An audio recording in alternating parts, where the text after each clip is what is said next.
NEET UG paper leak, NTA और इन दोनों के चलते अब सरकार पर कुछ सवाल उठ रहे हैं, जिनका जवाब जाने कब मिलेगा। सुप्रीम कोर्ट ने NTA को पूरे मामले पर जवाब तलब किया है, लेकिन हरियाणा, बिहार और गुजरात की 3 घटनाएं या कहें 3 मुद्दे इस पूरे प्रकरण पर तीखे सवाल दागती हैं, जिनका जवाब देश की जनता सरकार या सुप्रीम कोर्ट से जानना चाहती है।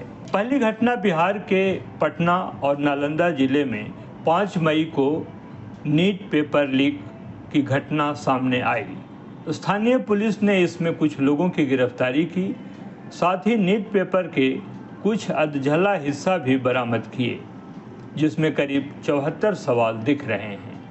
पुलिस ने NTA के मूल प्रश्न पत्र मुहैया कराने को कहा, ताकि जांचा जा सके कि जो प्रश्न पत्र उन्हें मिला है वह सही है या नहीं।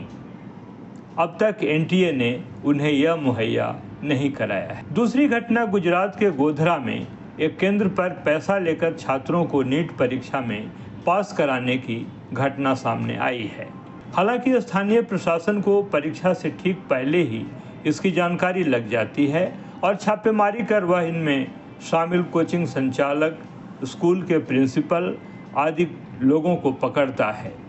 उनके पास से 2 करोड़ से अधिक के चेक और 7 लाख रुपए कैश पकड़ा जाता है। जांच में जो सामने आया कि स्थानीय कोचिंग संचालक ने प्रिंसिपल के साथ कुछ बच्चों को पास कराने का ठेका लिया था। NTA ने उस प्रिंसिपल को स्थानीय स्तर पर परीक्षा का कोऑर्डिनेटर बनाया था। इनमें NTA का पर्यवेक्षक भी शामिल था। सवाल यह है कि गोधरा में तो स्थानीय प्रशासन ने पकड़ लिया, लेकिन क्या गारंटी है कि दूसरी जगहों पर ऐसा नहीं हुआ होगा। तीसरी घटना हरियाणा में झज्जर के परीक्षा केंद्र में नीट परीक्षा के दौरान गलत पेपर खुलने और परीक्षा के दौरान छात्रों के समय के नुकसान की जानकारी NTA की ओर से दी जा रही है। इस दौरान छात्रों को इसकी भरपाई में ग्रेस मार्क्स दिए जाते हैं। छात्रों के विरोध के बाद उसे वापस भी ले लिया जाता है। वहीं झज्जर के एक स्कूल की प्रिंसिपल अंशु यादव का कहना है कि उनके परीक्षा केंद्र पर किसी भी छात्र का 1 मिनट का समय भी बर्बाद नहीं हुआ।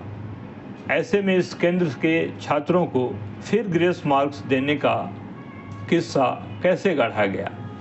खास बात यह है कि इसी केंद्र के 6 छात्र ग्रेस मार्क पाने के बाद टॉपर की सूची में आ गए थे, जिसके बाद विवाद और बढ़ गया था। ज्ञात हो, NEET UG national eligibility cum entrance test undergraduate में गड़बड़ी का मामला फिलहाल सुप्रीम कोर्ट के सामने है, जो इसे 8 जुलाई को सुनेगा। लेकिन नीट परीक्षा से जुड़ी इन घटनाओं ने NTA पर सवाल खड़ा कर दिया है और NTA की चुप्पी से यह बढ़ता जा रहा है। वैसे भी अब तक बिहार के पटना व नालंदा, गुजरात के गोधरा और हरियाणा के झज्जर से जिन तरह की घटनाएं सामने आई हैं, वह NTA पर आंख मूंद कर भरोसा करने वालों के लिए आंख खोलने वाली है। खासकर गोधरा में जिस तरह से कोचिंग संचालक ने स्कूल प्रिंसिपल के साथ मिलकर छात्रों को पास कराने की योजना बनाई थी, उनसे पैसे लिए थे, जो बरामद भी हुए थे, यह वही स्कूल प्रिंसिपल था जिसे NTA ने अपना परीक्षा कोऑर्डिनेटर बना रखा था। उसके पास ही परीक्षा को ठीक ढंग से संचालित करने की जिम्मेदारी थी। यही नहीं, जांच में अब तक जो सामने आया है उसके तहत इनमें NTA का पर्यवेक्षक भी शामिल है। शुक्रवार को केंद्रीय शिक्षा मंत्री प्रधान से मिलने पर उनके दफ्तर पहुंचे छात्रों और अभिभावकों ने उनसे सवाल किया कि जब गोधरा गुजरात में ऐसी घटना हो सकती है तो दूसरे शहरों में क्यों नहीं। NTA के पास कोई पुख्ता व्यवस्था नहीं है। गोधरा में योजना के तहत पैसा लेकर छात्रों से कहा गया था कि उन्हें जो सवाल आए वह उसे जवाब दें और जो नहीं आए उसे खाली छोड़ दें। छात्रों ने केंद्रीय मंत्री के सामने इसी तरह से बिहार और हरियाणा का भी मुद्दा प्रमुखता से रखा, साथ ही इन सारी गड़बड़ियों की जानकारी भी दी। सूत्रों की माने तो इन गड़बड़ियों से जुड़ी जानकारी समझने के बाद केंद्रीय शिक्षा मंत्री भी सख्त हुए हैं और एनटीए को जवाबदेह बनाने की बात कही है। सूत्रों का दावा यह भी है कि एनटीए को 5 जून को ही कई राज्यों से पेपर लीक होने की जानकारी अलग अलग एजेंसियों के जरिए मिल गई थी, लेकिन वह सभी को खारिज करती रही। एनटीए फिलहाल JEE NEET, UGC NET, CUET, CLAT जैसी दर्जनों परीक्षाएं कराता है और इसके जरिए लगभग 2 करोड़ बच्चे परीक्षा देते हैं।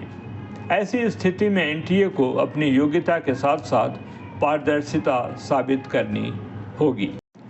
उठाए गए मुद्दों में कितनी सच्चाई है और कितना आशंकाओं से बुना गया किस्सा, यह तो सुप्रीम कोर्ट को दिए गए एनटीए के जवाब और इस प्रकरण की निष्पक्ष जांच के बाद ही पता चल पाएगा। बहरहाल, जब तक यह मामला सुप्रीम कोर्ट में विचाराधीन है, इस पर ज़्यादा हो हल्ला एवं टिप्पणी करना उचित नहीं रहेगा। आप इस मुद्दे पर क्या राय रखते हैं, क्या आपकी प्रतिक्रिया है, इसे खबर वॉल के कमेंट बॉक्स में ज़रूर लिखें।